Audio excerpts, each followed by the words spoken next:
Welcome back to Hair of the Werewolf. I'm Chase, and I'm here with my co-host, Lily. Hey, guys. We are a supernatural horror podcast where we attempt to scare each other, often with the help of a drink or two, because if you're like us, scary stories help you forget the stresses of the week. So, cheers to all of you joining us today. And what are you drinking, Lily? I'm having gin and sparkling water. So, we got a local gin. Yes. That apparently won some sort of award. It's no PBR, but it won an award, and it's made by a company here in Albuquerque. So we decided to try it out. Yeah. It is not my cup of tea, and I'm a gin fanatic. It's a little bit mouthwash. Yeah, flavors. it's got just too much of, I don't know what you want to call it, mintiness to it. Yeah, it's got those minty kind of refreshing kind of botanicals, which are great when you're cleaning your teeth. I prefer juniper forward gins, and this is not juniper forward. But, yeah. It's clean and you can tell it's made well. But that's what we're doing today. Yeah, so we bought the bottle, so we're going to have to drink it now. But if you guys are wondering what you should drink, you should be drinking our Hair of the Werewolf tiki cocktail that we introduced a couple episodes ago. Obviously. Find the recipe on our social media. It's totally worth drinking. We've had several people who have drank it. We might start posting their pictures on our social media just so that you can see the world that loves it. Yep. But before we get into the stories this week, we've got a fun little news snippet to share before we get started. This heads up also came from our buddy Joe, who's been giving us a lot of stuff recently. Cool. Apparently, if you wanted to, you could buy your very own haunted village for just $173,000. What? Which is cheaper than most houses here in Albuquerque and probably throughout most of the country. So the entire village of Lars, which Lawers, Lars has been put up for sale for anyone daring enough to own it because it is apparently a haunted locale. Ooh. Lars is on the shores of Loch Tay, which is in Perthshire, Scotland. It was abandoned. The last time people left was in 1926. The entire village takes up just 3.31 acres, so it's a tiny little guy. So many houses are there? What's I don't know if there's any still fully standing.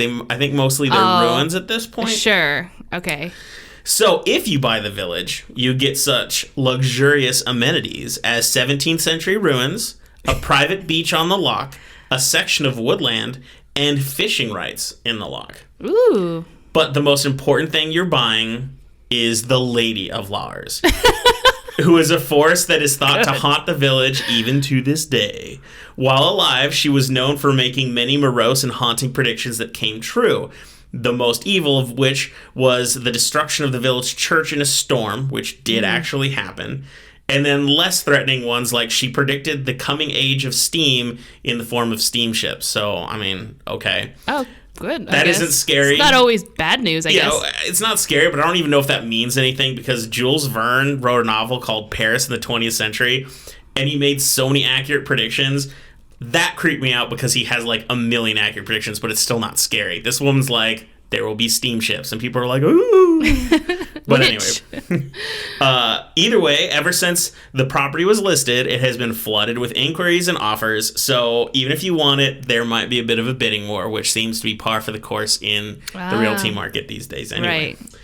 So I did look at pictures online of the area. It's gorgeous. It's we should get it. Scotland. Yeah, I totally want it too.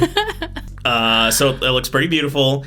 And I would honestly say if it weren't for the fact that we'd have to fight with getting citizenship and residency in Scotland, which could be a big issue, I don't want to buy land if I can't be there for more than 3 months every 6 months of a year. Oh yeah, because we're not citizens. Yeah, and they don't give citizenship by buying land, which not even a visa, not even nothing. I doubt it. We'd have to go there and we have to start a company and then hope our company could get us a visa. Lame. So, but anyway, that was a little news snippet. I just thought it was interesting for those of you out there who want to own a haunted village. Now's the time. There it is. Yeah. All for you. All in Scotland with all the fun accents and good food. Oh, that's cool. I'm glad that when we tell friends to let us know if there's anything in the market, they're like, here's this haunted shit. You're like, in another country. You're like, what, you trying to get rid of me? I'm like, what are you trying to tell me here? All our friends are like, we liked when you lived in Europe because you were gone. Go away. Yeah, so that's pretty cool. I liked it. It's a little kind of mini story before a story. Totally. So, I mean, there's not much more information of this lady, so I don't think it deserved to be a full story. It was just a little news bit. But anyway, maybe we should get started because I think you've got a pretty good story this time. I do. I actually have a story. It was a recommendation from my sister Vivi. She actually recommended this like a long time ago, but I was a little intimidated by it. Not because of the material. Like I wasn't scared or anything, but mostly because I was like, damn, this is a lot of stuff. Like it's lot. A big one. It's a big story. So that is why this story is going to be 2 parts. So, yeah. So it is a big one. It is a big one. So this is part 1. Vivi, shout out for giving us apparently scary material. And also a lot of work. So I appreciate it. So if it's not scary, I'm going to judge her as well. I just want you to good. Because I was going to blame it all on her if it didn't work out. Sweet. Yeah. Good. We're on the same page. So the story I have today is called the Battersea Poltergeist. Like Battersea? Battersea. Like DDER? TTER. Oh, like beer batter. Like beer batter, yeah. I actually thought, and I'm not going to say how long I thought this, but I kept saying Battlesea. So for an embarrassingly long time, I kept saying that in my head until I really looked at the word. I'm like, oh, it's Battersea. So if I end up saying Battlesea, I apologize. It's because it's too late for me, but not for you guys. Well, the more you drink that gin, it's going to come out. It's going to come out. So it's not a different place. I'm just an idiot, so don't worry about that. Bring it on. Before I actually go any further, too, I wanted to give credit to a podcast called the Battersea Poltergeist. Wait, that's actually the name of the podcast? Well, yeah, because it's only a 9-episode series. Oh, okay. So cool. It's like a little thing. Yeah, it's hosted by Danny Robbins, who is like the main guy, but he also has some other professional investigators and psychologists that are on the team as well, helping him out with the investigation of this case. It's very similar to like Unsolved Mysteries, kind of, where it's a documentary style, but it's got dramatization. So they reenact a lot of the things that had really occurred. So nothing is fake in the sense that like they didn't make up stuff just to make it fun. They were just reenacting them. And it was also released by BBC Radio 4, so it's really high quality. And they even hired professional actors. Yeah, like the main girl, Shirley, they hired Daphne Keane. I don't know if you know her name. When I saw her picture, I knew who she was. She was like the quote-unquote daughter in Logan, like Wolverine's daughter. Oh, the little girl, yeah. That girl. And also one of the main characters in the story, Toby Jones, voices one of the bigger characters in the story. And he's a guy who was a doctor in The Winter Soldier.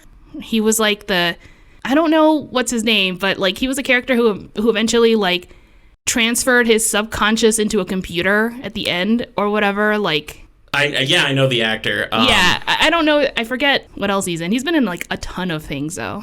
Oh, well, that's cool. Anyway, my point is it's really well done, and I got a lot of their information from this podcast because before then there really wasn't anything because the main girl, the person that it affected the most, didn't want to talk about it. So aside from what the media was able to gather at that time, and now there was like a huge gap of nothingness. Okay. So it's just like a really rich source of information. Sure. And aside from articles that have come out since because of the podcast. Totally. I'm getting everything I can from all points. So there's a lot of information now, all of a sudden. Okay, so let's start from the beginning.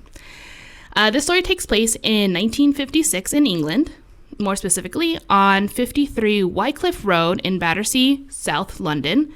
At the time, the neighborhood was somewhat poor, mostly inhabited by working class, but since then it's been gentrified, so it's expensive as hell to live there now. Well, everywhere in London is expensive now. Ooh, Poltergeist. Ooh, Poltergeist. I know, I was like, I bet I can buy it. Nope, no, you cannot. And you especially can't buy it because a house no longer exists. Yeah, I found out that the home goes, or the numbers on the street go from 62 to 64. From what I understand, the street was also shortened. So, like, I think the 63 house was at the end, and then they got rid of it at some point. So there isn't, like, possibly not a new house that can... Right, I thought maybe, like... Sometimes haunting's like an area, not just a house. Right, or kind of like in a hotel room where they're like, there is no floor 13. It goes from 12 to 14. And there really is a 13th floor? But floor? technically, 14 would be 13, so...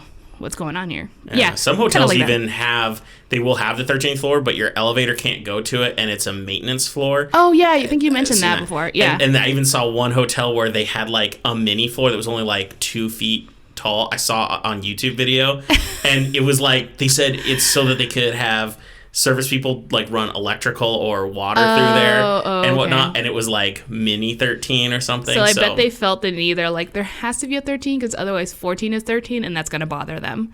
So that makes sense. But what people don't know doesn't hurt them. Unless it bothers the builder. Oh, that's true. They're like, or the owner or whatever. They're like, I know. Man, that's got to be hard being an architect and you're superstitious. Good God, that's true. I will never build a building over 12 floors because I'm scared. Yeah, I guess so. So, yes, this house is not there. So you can't even visit it. So even, it's sad. I mean, sad, but not sad, I guess, you know. Well, your curiosity to visit scary places makes it sad. But I think the world might be a better place without a haunted house. I think it's fine. Yeah, exactly. So, back to the story. On January 27th, 1956, Shirley Hitchings, who at the time was 15 years old, got up in the morning and went downstairs to get some breakfast with her family. When she returned to her bedroom, she was going to make the bed, but before she did, she saw that there was an ornate silver key lying on her pillow. The key was shiny and beautiful and had like these kind of swirly decorations all over it. She had never seen this key before, and when she went down to ask her family about it, they had no idea where it came from either. Shirley tried the key on everything that had a lock and just kept asking people about it, but nothing fit and no one knew. This story just sounds like it's the beginning of The Secret Garden. Like she's going to find this like beautiful garden. But since it's this podcast, there's no way it's nice like that. No, she doesn't fall in love in the end. So her family, since I was talking about them, living in the house was her father, Walter, but everyone called him Wally. Her mom, Catherine, who everyone called Kitty. She also had an adopted brother who was 20 years old. His name was John. And also her Grand Ethel was also living with them. Okay. Yeah. So, soon after the discovery of the key, the family was affected in other ways. One night, in the middle of the night, a loud tapping and banging sound started coming from all over the house. Shirley once compared the banging sound as being as loud as the Blitz, which I'm like, literally as loud as bombs, apparently. The sound was coming from the root of the house, is how she described it. Neighbors even began coming by and asking what the noise was about. By root of the house, they mean like, is that supposed to be the basement or something? No, I don't know. I think it kind of meant like it was coming within the walls, like it was the house. Oh, okay. Kind of thing, yeah. So it was so loud that, like I said, neighbors were coming by, but the family had no answers for them. They're like, I have no idea. We can't control this. During the documentary, actually, the team attempted to recreate these banging sounds just to get a feel for how loud this actually was. They even tried getting participants, so like people who in other homes nearby, be like, hey, can you let us know if you hear anything? We're going to be conducting an experiment. And they're like, okay, whatever. So slowly they raised the volume up to the point where it got louder and louder, and they ended up blowing out their speakers. Oh, wow. Yeah. When this happened, they were like, okay, that was loud as hell, and I'm sure everyone heard. But no, when they asked the neighbors, they were like, it was kind of faint. It kind of sounded more like you were moving furniture. So if that was true, whatever the family was hearing must have been insane. So the neighbors, what they were hearing was soft, but they could hear it, so it had to have been loud. But what they could actually hear was soft by comparison. Mm-hmm. And I mean, if they said it was like the Blitz, I mean, explosions and everything, they blew out speakers, that was deafening and horrifying. It would have been deafening, exactly. What the heck? Man, and even like at the beginning of Conjuring when Annabelle's knocking, and that's nowhere near that loud, that was still startling as fuck. Well, yeah, because it was so quiet, and when you're in the theater, you're like, safe, and then the whole crowd jumped. We're like, what the hell? I know. You can hear everyone like gasp. It was an amazing experience. If you never saw The Conjuring in theaters, that was sad for you because it was so much fun. After a couple of weeks, the family that were experiencing the sounds eventually gave the entity a nickname. So they felt at this point he was going to stick around, and that's just how it was. They ended up calling him Donald. I guess the reason why they gave him the name Donald is because some family members, particularly Shirley and the mother, felt like it was a male presence. They really had this strong feeling that it was male, and always felt him watching, which is... And did they maybe hate a human in real life with that same name, and they're like, I don't like this entity, we're going to give him that name? No, but it was in the podcast, but I also saw in an article that I guess it was compared, or they were making funny names. They were coming up with funny names at first, and they landed on Donald because of Donald Duck. And I'm like, okay, well, that kind of makes sense because he has a bit of a tantrum. So... and no one understands him. Right. So it's kind of like he's amazing. just banging around doing whatever the hell he wants. That's amazing. I love it. Yeah, exactly. So Donald it was, which, by the way, if you haven't figured this out by now, in some of our stories, once you start giving attention to anything, or especially naming it, it gets worse. Yeah, arguably a bad move here. So let's get into more. Yeah, so I guess that should be something we need to take to heart. If we're ever somewhere and we feel like it might be haunted, we don't talk about it. Just the next day we come over, we'll have like crosses with us or something. We're not acknowledging you. I suddenly have a lot of crosses. I just had this feeling like I needed more crosses. Who'd have thought? And a lot of holy water. It just tastes better. Yeah. Okay. Sorry, I was just thinking about like the holy water that's by the door that everyone puts their finger in. I'm like, huh? Salty. Yeah, I mean, you know a place is haunted when the tap water tastes like Dasani. You're yeah. Like, So gross. Well, as predicted, the activity did increase. It started out with furniture moving on its own. They would see a chair begin to drag across the floor, sometimes slowly and other times abruptly. Shirley also learned that she was able to communicate with it somewhat at this time. The entity would react to her request. So, for example, if she asked it to stop, it would stop sometimes. And if she said, I know you're going to ask, why would she do this? But she would sometimes request something to be moved, and it would. Oh, well, I guess she's just trying to prove that it's real. Oh, right. So I'm guessing that's where they were going with or that. she's just really lazy. She's like, entity, can you bring me that pen? Like, I just dropped my pen. Yeah. We would probably abuse it. I'd be like, it's probably going to cause more problems than good, but it's really convenient when they bring me a beer. Change the channel, ghost. Oh, yeah, it's before remote, so definitely. And she didn't have a little sibling, so who was going to change the channel? Right. So, yeah. On February 18th, 1956, while the family was in the kitchen after a sleepless night, Shirley's scarf was thrown at one of the family members. It was sitting on the ground or whatever, next to her things. Everyone was cranky and told Shirley to stop, but she insisted it wasn't her. This is what is considered to be the first time that the entity started kind of revolve more around Shirley. And from then on, things went even crazier, out of control. For example, heavy pots and pans would come flying from the next room, but no one would be in the kitchen. Even if there was someone in the kitchen, it still didn't explain the object's behavior. Sometimes the pans would fly towards someone or slam against the wall. At times, it would stop in midair, then drop to the ground, while other times, it would enter the room slowly, then quickly pick up speed and hit something. So I'm like... Okay, so just imagine, like, it's not the pot by itself. Sure. Imagine you can see the ghost, and it's like some teenager who's just, like, having trouble. He's, like, running out and then stops, like, nah, I'm not gonna do this. Yeah. And then the other time he's walking out slowly, like, sneaking, like, hey, who am I gonna get? That one, go!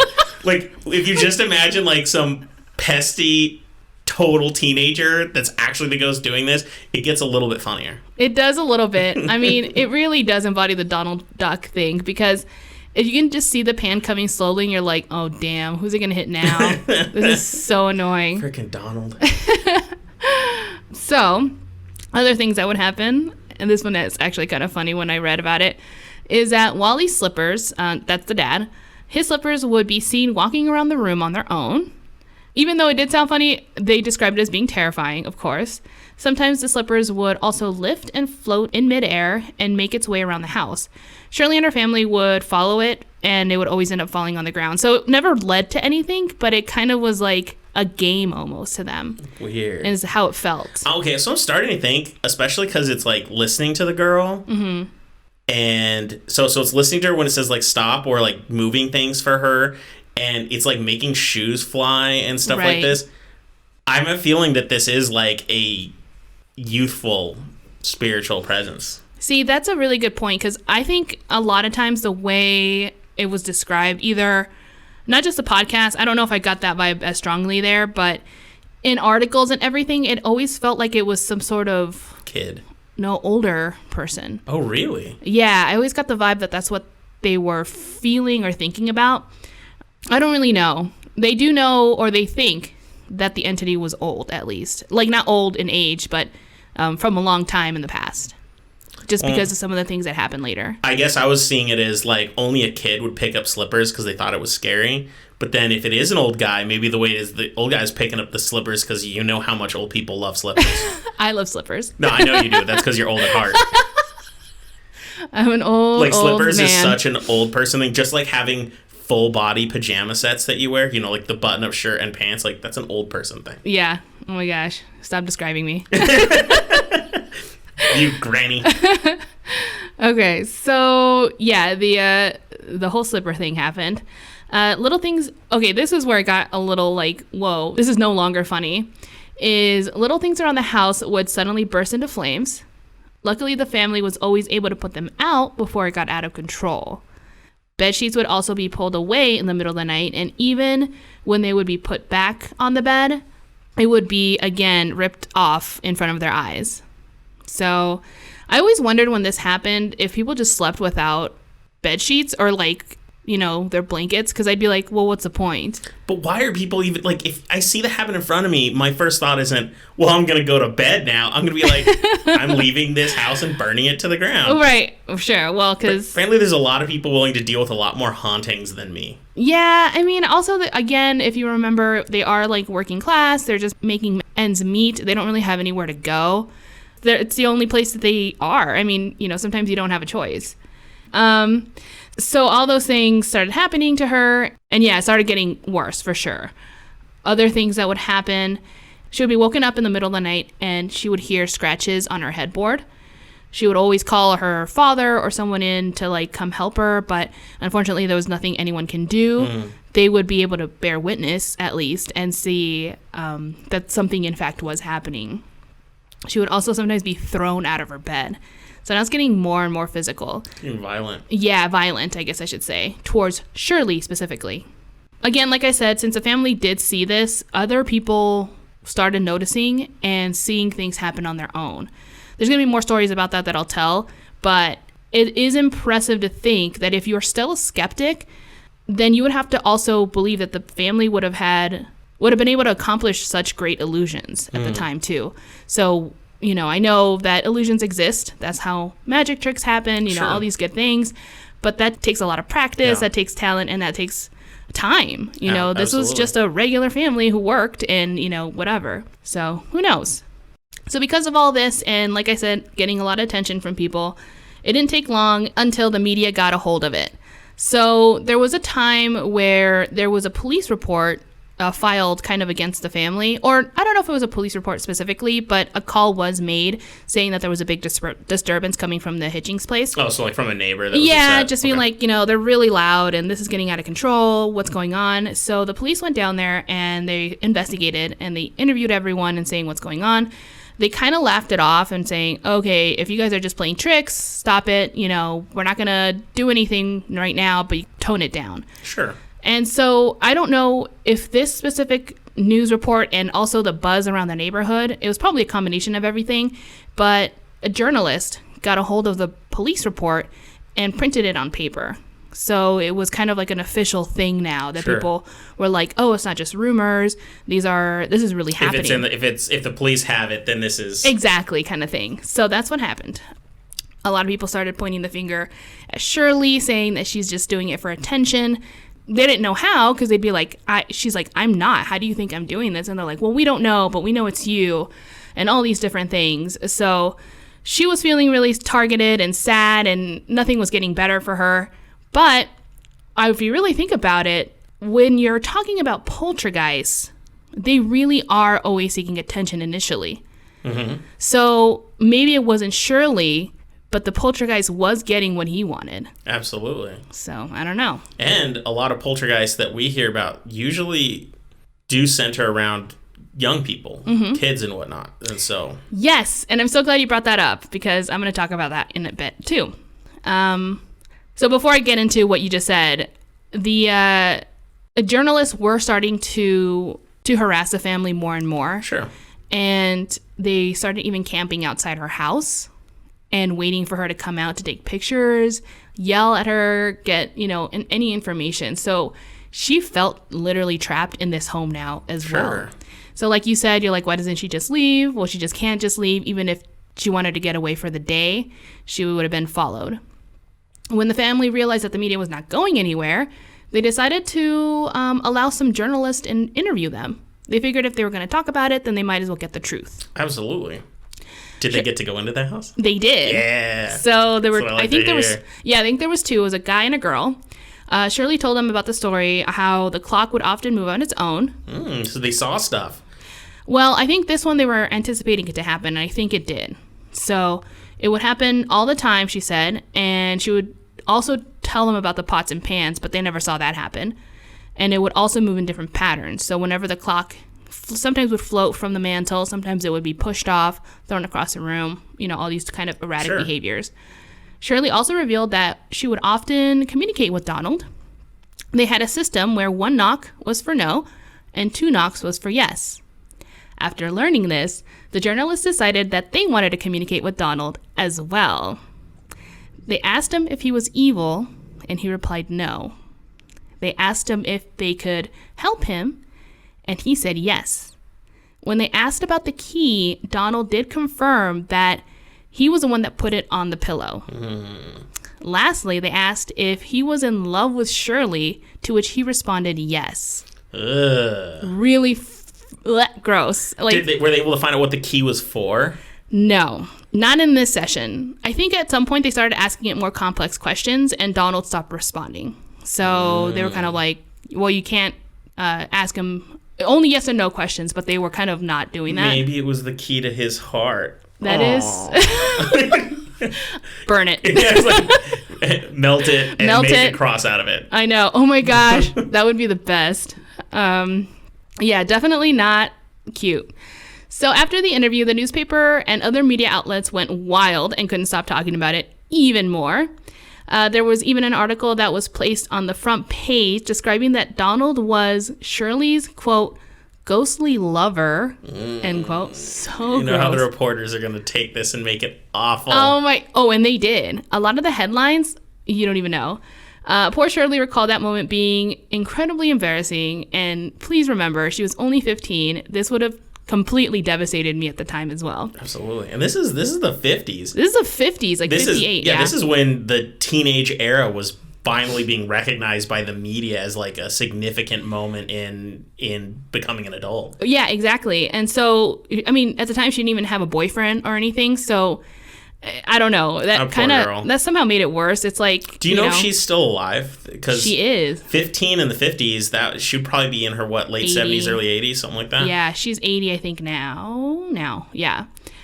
It's so, like you said, actually, I did read, someone was mentioning that it is theorized that perhaps a lot of the headlines had these kind of sexual undertones because of the teenage culture was thriving at that time. Sure. It was being recognized. There was a lot of things targeting teenage attention, profiting, and also just like popularity. There was a market. Exactly. So it was kind of all in the mix of it all, and sexualizing, I guess, was the only thing they could think of. Bastards. Yeah, exactly. So uncool. However, one good thing did kind of come out of it. A ghost hunter by the name of Harold Chibbett, Chib for short, went to the family's home and offered to help them. Now, Harold Chibbett in the documentary is played by that one actor I told you, that one that was a doctor. Yeah. In The Winter Soldier. So that's him. At this point, they were kind of hesitant, of course, because they were like, we've had a lot of people approach us saying, hey, maybe we can help. They didn't want to be exploited. Blah, blah, blah. Yeah, they didn't want to like get caught up in something again. So I guess Chib was able to convince the father, just give me 5 minutes to talk to you. I promise it'll be worth your time.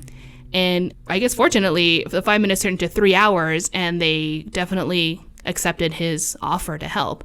I think it was mostly because Chib was really there to observe and to understand what was happening. And I think his theory was the more he understood what was really going on, perhaps he could find a solution along the way. Sure. So it wasn't like he was coming, guns blaring, saying, we need to do this and that, and let's just do, you know what I mean? Because he didn't even know the situation. He didn't come in like the Warrens. No.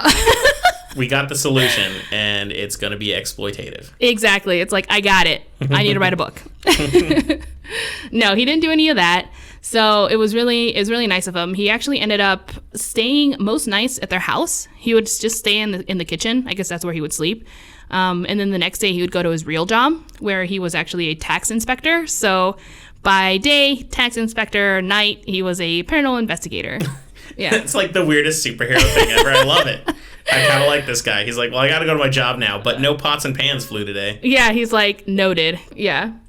Now that we have Chib, I think a lot of people might have been like, oh, I'm sure the paranormal activities have decreased, or, Sure. Maybe he didn't see all that was saying. Not true. It was actually occurring whether Chib was there or not. So he had a pretty impressive collection of documents that describe every single detail of what happened in that house. These documents would eventually land in the hands of Danny Robbins, the guy that I was telling you about, the documentary guy. Sure. For the podcast. And that is why I go to him to so many sources, because that is the source. He has the paperwork he of has this all investigator. Right, exactly. So did this investigator try to publicize this and make money on it? Did he have any other possible ulterior motives, or did he kind of just document this and that was that, so we can take what he wrote with a little bit more faith?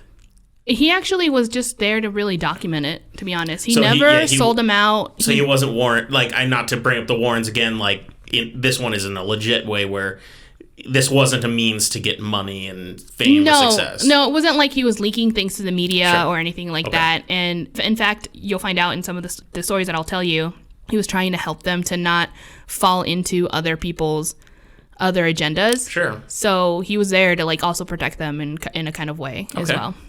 He was kind of doing it, if you want to think about it this way, for the science. He really was there to learn. Perfect. Yeah. So back to more hauntings. One night, Shirley woke up the entire house with her screams. Everyone in the house ran to her aid, and when they got to Shirley, they were left completely speechless. There on the bed, Shirley was floating 6 inches above the bed. They could see that the bed sheets were draped over her body. So John, the adopted brother I mentioned before, he had always been kind of a skeptic.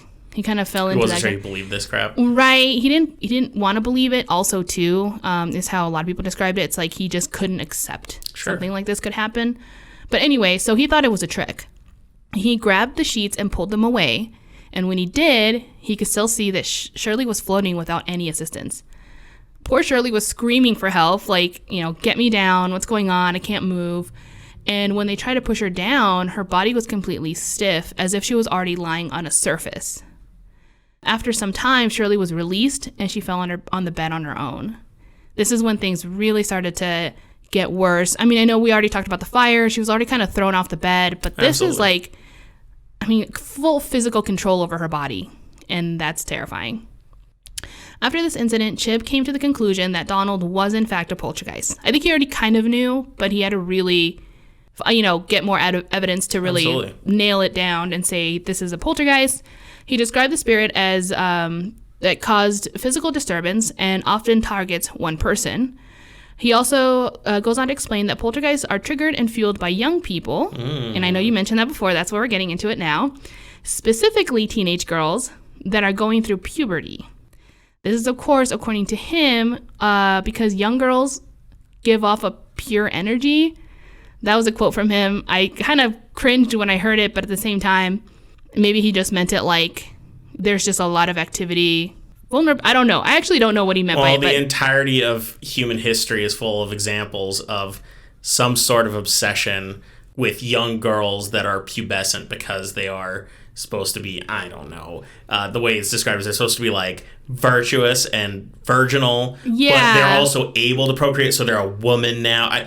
Human history is obsessed with it. It's awful, but it's there. It is there. And so I think he was just trying to come up with maybe a concept as to why teenage girls it always happened to more.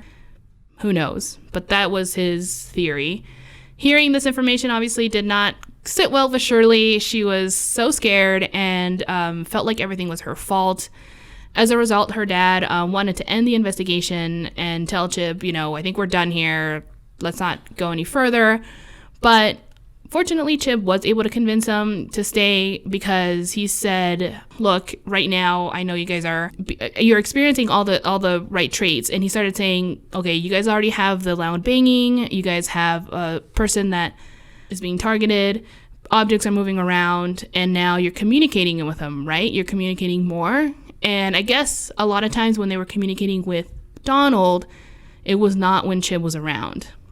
I'm not sure why this was, but because he guessed correctly, they were like, well, how did you know this is true? So maybe you do know a few things. Like, maybe you can't help us. So I think that's where it was letting. I think there was always this hesitant, like maybe Chib was going too out of line, but then every once in a while he'll like say something crazy and you're like, oh shoot, maybe you're right, kind of thing.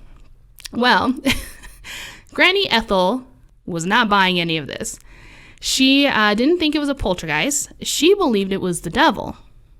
She also believed that Shirley was calling on him for attention, that she was summoning him. Gran had been known to throw holy water on her. And just like, ooh, whoops. Just sprinkle some on that. And hold up a cross against her. Whenever this happened, Donald would go crazy and sometimes damage more things, like shredding window curtains, moving objects, all that stuff. This made Shirley feel even more crazy. She stands by the fact that she couldn't control what was happening to her, so she wasn't conjuring the devil. She's like, even if it was the devil, it's still not my fault. I don't want the devil. But since it was happening anyway, almost everyone was telling her that she was possessed, maybe. And she thought she was going crazy. Like, she actually started to think she was going crazy. No idea what to think anymore at this point. So you got, Chib telling it's a poltergeist, not your fault, like it's just someone attaching to you. Kind of in a similar fashion, but not taking over your body. Whereas if it was a devil or a demon, it is trying to it's trying to take your soul. Sure. You know what I mean? It's a little different. Anyway, what do you do with that information at 15? I don't know. She's a lot stronger than I was. What can anyone do? Yeah. Like, at 15, I was making bad decisions. I still remember them, and I kind of like cringe. I was like worried if I didn't make a friend. I'm like, and now she's like going through something that there's no book. There's no like a chicken soup for the soul. You're being possessed. Yeah, I would like go over in my head like, what am I supposed to say to this girl the next day at school? And I'd like go through 100 things, and that's just how to say hi, not how do I deal with a demonic possession or poltergeist. So this poor girl. Exactly. I also want to add that at this point, the family is exhausted, if you really think about it. And I don't mean like, oh, not again. I mean like physically sleep deprived. They hear noises at night all the time. Their daughter is going through something they can't even understand. And so at some point, like the father was asked to have a leave of absence from work because he was a train conductor for the Underground Railway. And that's a very dangerous job to not focus. You don't want to doze off during that. Exactly. So they knew the situation in his house, and they were like, look, I don't know what's going on, but we can't risk the lives of like hundreds and hundreds of people, obviously. So I think that only added to the stress of the situation since, they need jobs to function. Nothing better than dealing with a haunted house by having to be there longer. Yeah, it's like, oh, good. Thank you. I really wanted to be here more. It's like I'm going to teach you for smoking a cigarette. I'm going to make you smoke the whole carton. That'll show you. That's not how addiction works at all. All right. So Donald also affected Shirley's job. Not in the same way, in the same way, but also he would actually follow Shirley to work and cause trouble. Yeah. So this was not received well by the employer, of course, and had to let her go because of it. So she couldn't even hold down a job. She couldn't have a boyfriend. She couldn't, socialize normally with other people because they were terrified of her. I mean, things were going bad at this point, too. Isolated to the truest form. So going back to Chib, he was trying to help, but at this point, I think he was kind of turning more into an observer. Sure. He wasn't really able to do a whole lot more other than record, try to understand the situation, and get information. So when Wally was approached by someone that claimed to be a medium, saying that he could help, Wally took the offer.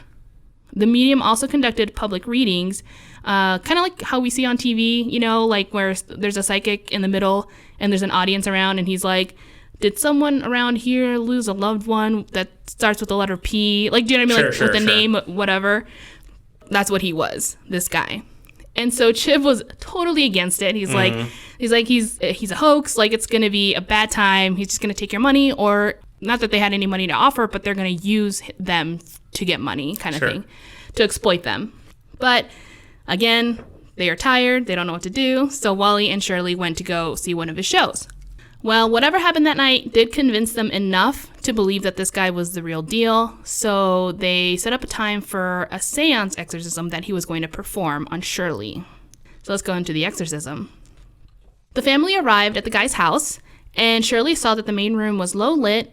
There was a fireplace, and there were other people in the room as well that she didn't recognize. It's sounding a bit like a movie setup. Yeah.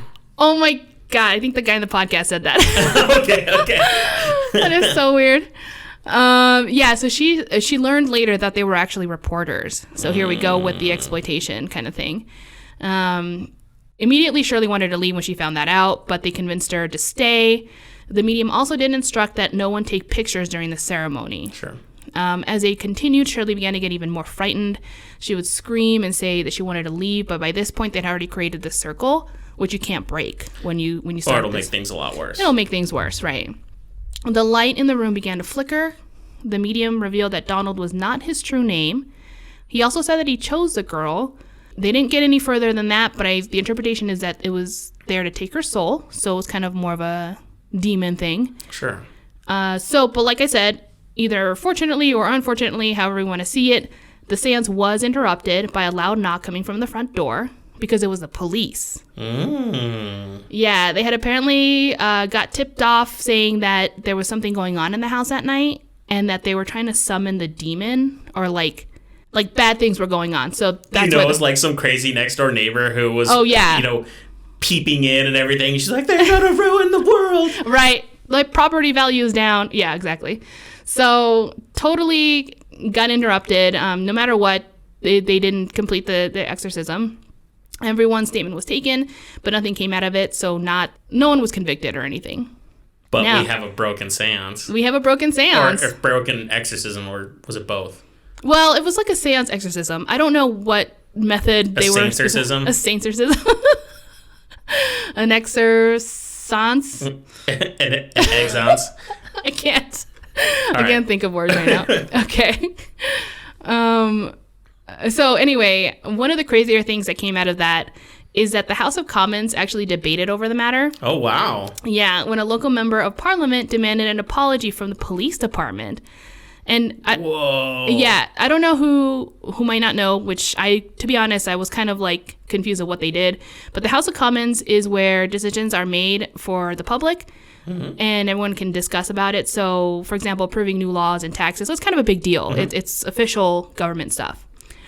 I don't think formal apology was ever provided because the Home Secretary stated that, quote, black magic is an offense at common law, end quote, which I guess makes sense. But aside from maybe the guy that was performing the seance, Shirley really wasn't. It just shows how people have heightened feelings about this at exactly the time. So right now they're like talking about all these other things and Shirley's like, I have no idea what you guys are doing, so whatever.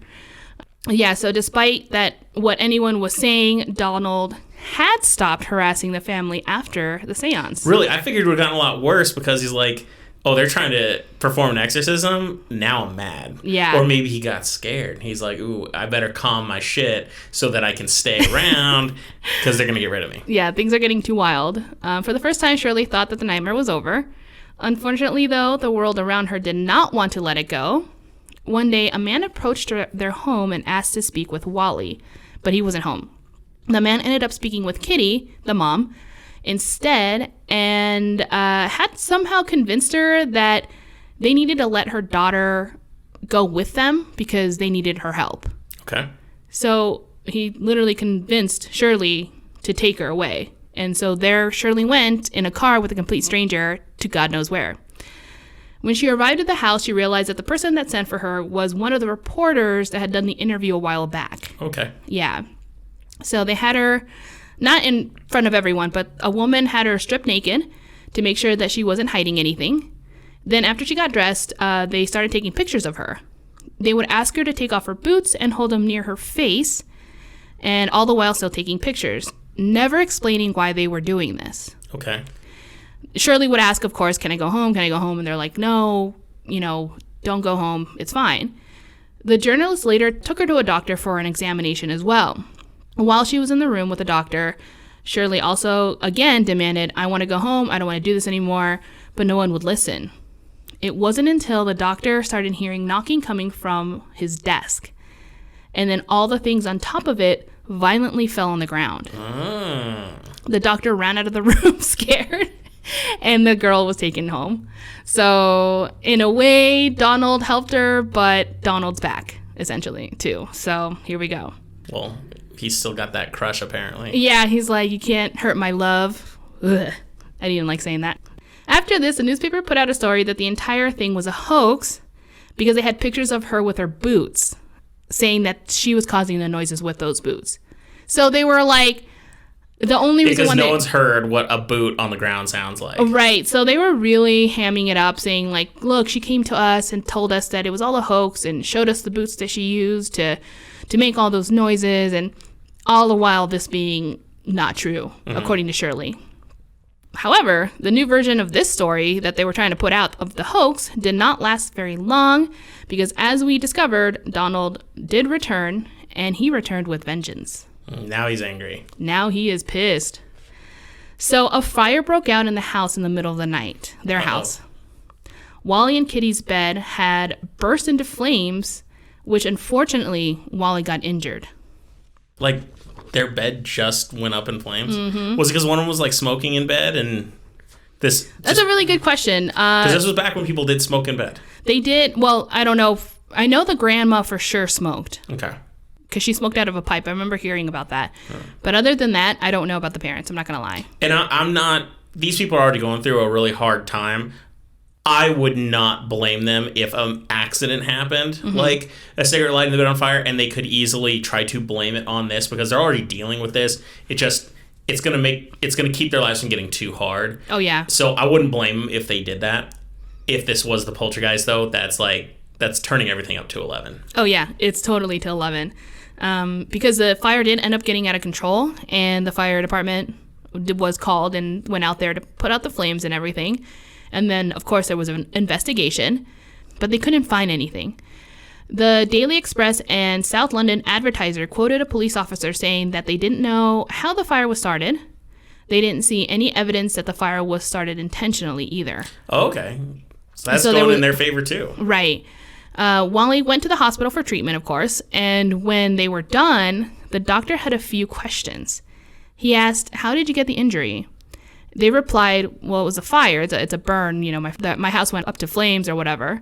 The doctor said that he knew that, but he was asking more about how he got the 3 deep scratch marks in the middle of his burn site. No one had an answer to that one. That's gross. That sounds painful as hell, too. Yeah, but they knew things were getting worse. Because they couldn't figure out, like, why are there scratch marks in the middle of your burn? Yep. And that, my friends, is the end of part 1. See, now I really don't know what happens. This isn't fair. Sorry, listeners. I'm upset, too. But I think since that's the end of part 1, we should take a quick break, get some refreshed drinks, so that I can tell you a little story. Yay. Yeah, I definitely need a break. I feel like I've been talking forever, and my mouth is dry. Okay. We'll see you guys in a few. All right, guys, we're back. We just heard part 1 of the Poltergeist story from Lily. Part 2 will be next episode. Right now, I've got a little bit of a story because keeping in theme with our tiki drink that we're doing for the summer to enjoy, I've got another tropical terror for you. And this is straight from Hawaii, so it's not only an island, it is tropical. So yay for heck yeah for that. So at least my title doesn't sound weird. Yeah, for sure. So this one's straight from Hawaii, and this one kind of relates to one of the stories you've already done, which I really like. Ooh, okay. Yeah. So this is a story of a ghost of legend.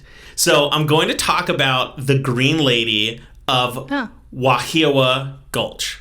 Not to be confused with the Green Ladies from Scottish castles. Apparently, that is a thing. I didn't look into it because it's out of my realm. That's kind of in your world because it's not. I mean, I know Scotland's part of an island, but that's out of my tropical stuff. Sure.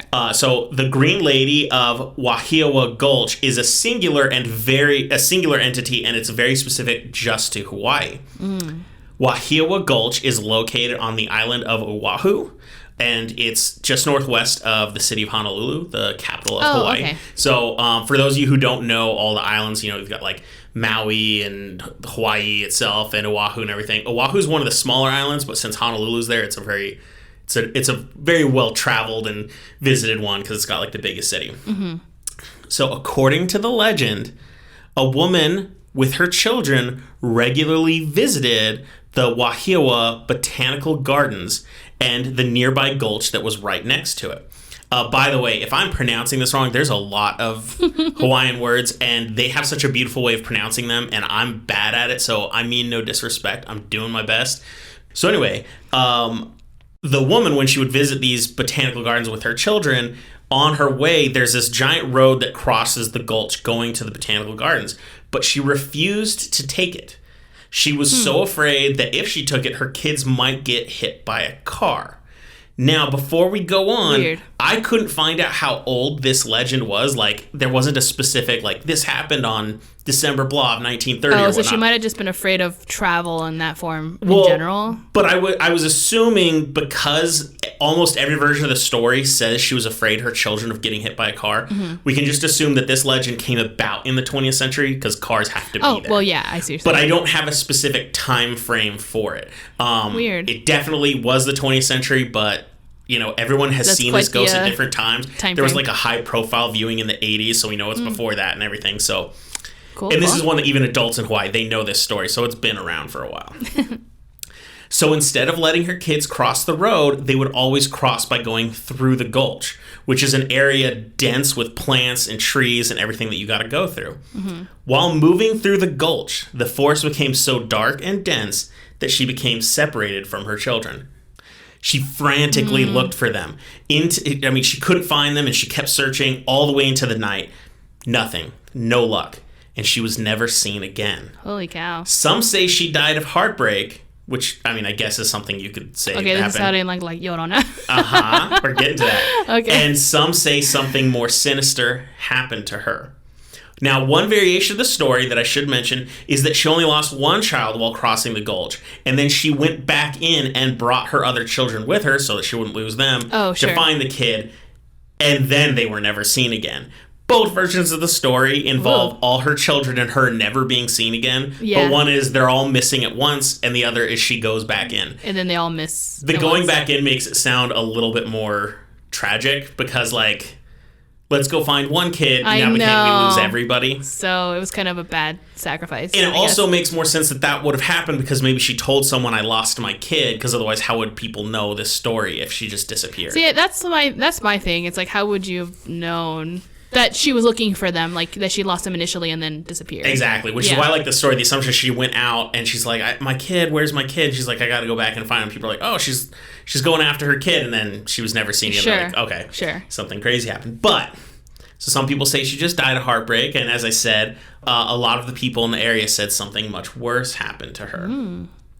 And the main reason is because her story doesn't end with her just disappearing. The kids do, though. Many claim to have seen her since. They have seen a specter of this woman walking through the gulch, even up till modern times. She is most commonly seen at night, but she has been seen during the day. People who see her describe her as having green-tinted skin, sharp, jagged teeth, possibly even fish-like scales. What? Her body is covered in rotting moss and seaweed. And the most notable thing about her is that she smells like rotting plants. She is said to snatch children who cross the gulch in order to replace those that she lost all those years ago. Okay, now we're totally in La Llorona territory. Some say she even feasts on the children after she snatches them. Ooh. So yeah, like, you're totally on it. That's kind of the big thing, is while I started reading this, I'm like, it's totally a Hawaiian variant. I'm not saying it came after or was even influenced, but it's such a La Llorona story. It is, yeah. And so it is kind of creepy, you know. A mother who lost her children, she's like, but you'll do. And that's such a scary thought, You're like, what the heck? Rude.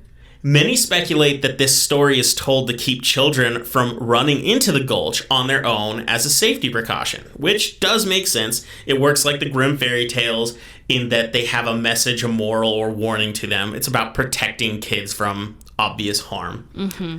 But people have claimed that the Green Lady doesn't restrict herself to the Gulch or to the nighttime either. Ooh. There's a nearby Wahiawa elementary school that borders the Gulch. Of course there is. And people claim to have seen her on the edge of the school grounds staring at the children during the day. What the fuck? Mm-hmm. She has also been seen on the road that crosses the Gulch, the very road she avoided because she didn't want her kids to die. So even children avoiding the Gulch, because they were told not to go to the Gulch, are at risk here. They're not even safe of being captured. Okay. As you can imagine, just because kids be kids, one game that they tend to play is they dare each other to run across the Gulch at night. Oh, God. The less risky kids might take the road when they're crossing instead, but as we just established, she's supposed to be haunting everywhere. Yeah. So it's still something kids do to, like, scaredy cat each other.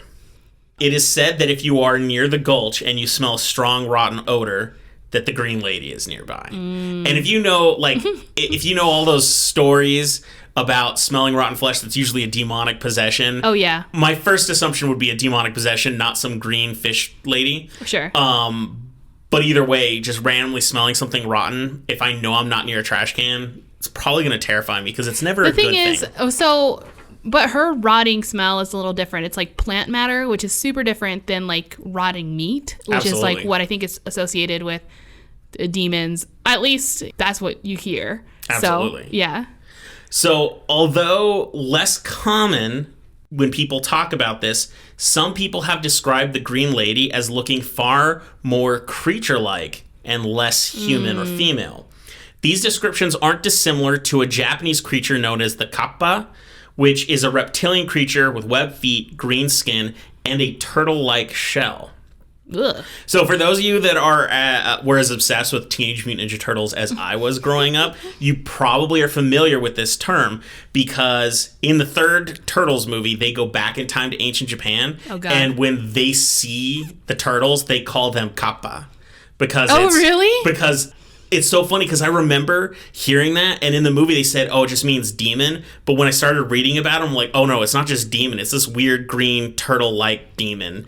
And that I'm like, looks so it was like that. very literally, it was actually pretty brilliant. So, no, that's really cool. I didn't even know that. I remember seeing the third Turtles movie, but I think I saw that the least out of all. Most people did. For some reason of the original three movies, most people hate the third one. I actually really liked it. I hated the second one, which tended to be a lot of people's favorite.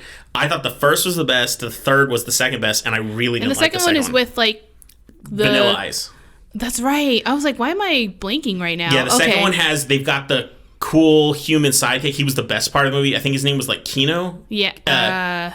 Yeah, he was like the martial arts kid. He was actually the best part of the movie. Yeah, I liked cool. him. Right. But then they had like the giant werewolf and snapping turtle monsters and the super shredder and Vanilla Ice. I just thought everything was turned to 11. I didn't like it. Yeah, it was ridiculous. I think I liked all of them. No, I liked the third one too. I just don't know why I never watched it. It probably didn't come on TV as much. I don't know. I was obsessed with this as a kid. I don't know why. I'm a weirdo. But anyway, so I just remember that in the movie. I remember that moment where they're like, kappa. And I'm like, oh, demon. But now when I read it, I'm like, oh, it's a turtle demon. Yeah. So anyway, perfect. This is, some people, when they're describing the Green Lady, they actually describe it that way. Mm-hmm. So Hawaii has a large proportion of people who are either Japanese or have Japanese heritage. In fact, it's the second largest ethnicity on the islands. Oh, cool. Okay. So it makes a lot of sense that like a green demonic presence and whatnot, if it's something you're familiar with, they're associating it, relating it. That relation between the two makes a whole lot of sense, which is pretty cool. I'd love to go into this more, but I purposefully only read the intro to it because it's your realm, and you're gonna have to tell me about it sometime. Oh, okay. Sure. Well, I want you to tell me more about it because I'm hoping you do a lot more Japanese horror folklore stuff. I know I haven't. Right. No, I will. And Japan's on our soon to travel to bucket list once the world's a little more calm. So you're going to have to start getting them out there. Oh, so I that will, we can because have places to visit, things to see. Japan has some of the craziest, most horrifying stories I've ever heard. Legends, and also that place is super haunted. So yeah, I can't wait to tell some stories from there. So fish scale, stinky, rotting, green skinned lady with creepy teeth, or turtle demon creature. I don't know about you, but I can definitely say I would be scared if I saw either of them. I think I'd be scared if I saw either of them, but I think I'd be less scared of the evil demon or the evil lady taking children, because I'm no longer a child.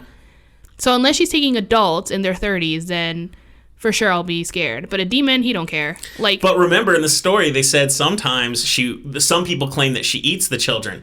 And I have my favorite foods, but if I'm hungry enough I might eat something a little bit different. So a wild animal, they're humans not my favorite, but all right. I don't really like shellfish, but if I'm starving, I'll eat a lobster roll. It's going to happen. Sure. So you might be the lobster roll for a child eater. Close enough. I'll be like, you bastard. I think I'm scared of both. I'm scared of both too. And besides, it's awful that, if it was real and this lady was eating children, then I don't want children to be eaten, of course. So. But apparently this is a super well-known legend in Hawaii, on all the islands, but it takes place very specifically on Oahu, which I think is really awesome. So like you broke your story up into two. I have two stories from Hawaii, and I'm going to break up into two, and I'm going to add the second one on the end of your second story. Oh, okay. So I have another Hawaii story. You got another mini story for me. And so okay. I'm gonna finish off your part two with my Hawaii part two with another well-known story. Sweet. I love these. These are I don't know. I love both. I love the UFO and the Tiki Terrors, but the UFOs mostly because they probably scare me more. Oh, and I've got a really good UFO one coming up soon. Ooh, okay. And so depending, because we like to gauge our lengths, I might have that ready for the next episode. Okay. And it might be the one after, but I've got a really good UFO one. Well. With guns and shooting. Oh, God, with guns. Mm-hmm. Perfect. So, obviously everyone knows what my story is going to be next time. It's going to be part 2 of the Battersea Poltergeist. And if I'm not mistaken, I never said Battlesea. So. No, I didn't hear it once. Yeah. I think you're good. So I'm happy about that. And I'll try to continue my streak of giving you a good story. Who knows? We'll see. And we mentioned in the last episode, there is a documentary coming out about people staying in the Conjuring house. That's right. Ever since I mentioned it, it's been starting to pop up on my news feed. Ooh. And I even saw a news story where apparently the people who stayed there for 2 weeks, they're still dealing with it, mentally, that they're still having trouble. So there's been a aftermath. I don't know if they've interviews. Been having hauntings afterwards, or if just what they dealt with is still affecting them emotionally. But I'm getting more excited, and that one's, I can't remember the exact date I said, but it's coming out within a week. Yeah, I don't remember when either. But on video on demand, so I'm pretty excited. Should be, yeah. That one I'm definitely gonna watch. If I have to pay for it or whatever, it's happening. So we're pretty excited because we're going to go to New Mexico United game here pretty soon. Oh, yeah, we got to get ready. So I think we have to cut this. No, it's actually not short at all. I think we're still going to be within the hour realm. So you guys are going to get a pretty good long story. Absolutely. Today, and I hope you guys enjoyed it. I worked really hard on this one. Thanks, Vivi, for making me work. So good job, Vivi. You actually got a really solid one to keep her busy. That's awesome. This one's meaty for sure. But to be honest, I'm very happy about it. I had it in the back burner for so long. She texted me about this. She's like, "What's up? Where's this happening?" No, I don't know if she ever brought it up. In fact, I think I brought it up, and I'm like, so I know I said I'm always gonna do story suggestions, but holy cow, you really gave me the biggest story ever. So, but yeah, no, I'm happy now that I finally delve into it, and I was like, listen, Lily, get your ass working, and I did, and I discovered this podcast again. Totally listen to it. Well, we've been really happy. We've been getting a good number of suggestions recently. We've got a couple very recently we're going to look into. So if you also have more story suggestions, please contact us. It's been working out really well. Mm-hmm. You can email us at hotwpodcast@gmail.com. send us through social media, or if you have our, normal phone numbers and whatnot, you can text us and everything like that. Please also, we're really excited to see it. And we want to thank all of you for joining us today. If you're having a drink, cheers to you. If you're being productive, keep at it and have a drink later. And if you happen to be hungover while listening to this, don't worry, because the best cure for a hangover is fear. Bye. See ya.